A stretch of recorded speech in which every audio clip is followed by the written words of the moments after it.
තමන්ගේ සතුට වෙනුවෙන් මිනිස්සු 70කට අධික ප්‍රමාණයක් ඝාතනය කරපු ඉතා භයානක සීරියල් කිලර් කෙනෙක් ගැන තමයි අද අපි කතා කරන්නේ. 1973 සැප්තැම්බර් මාසයේදී රාජස්ථාන්වලදී තුන්දෙනෙකුට අමානුෂික විදිහට ප්‍රහාරයක් එල්ල වෙනවා. එයින් දෙදෙනෙක් එතනදිම මිය යනවා. එක්කෙනෙක් අන්ධ වෙනවා. ඒ වුණාට මොහුට ප්‍රහාරකයා කවුද කියලා හොයාගන්න හැකියාවක් ලැබෙන්නේ නැහැ.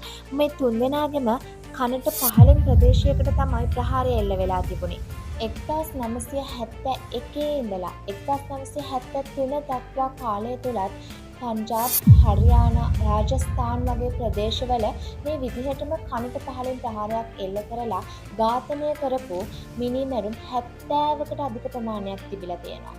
1973 සිද්ධ වෙච්ච ඝාතනයන්ගෙන් පස්සේ පාසලකුණු වගේම සාක්ෂිකරුවන්ගේ විස්තරත් භාවිතා කරගෙන බතින්ඩා දුම්රිය ස්ථානයේදී ශංකර් ප්‍රජාපත් කියන පුද්ගලයාවත් අඩංගුවට ගන්නවා. ඒ වෙනකොට ඔහු රතන් ලාල් කියන නමින් තමයි පෙනී ඉඳලා තියෙන්නේ.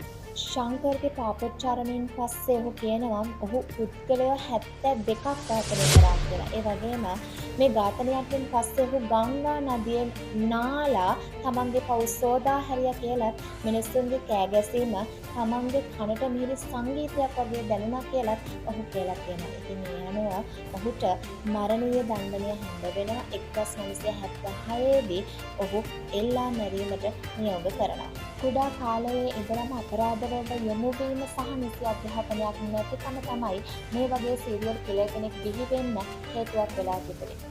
ඉතින් ඉන්දියාවේ ඉතා වේගයෙන්ම අවසන් වුණු සීරියල් කිලර් කේස් එක විදිහට මේ සිද්ධිය වාර්තා වෙනවා.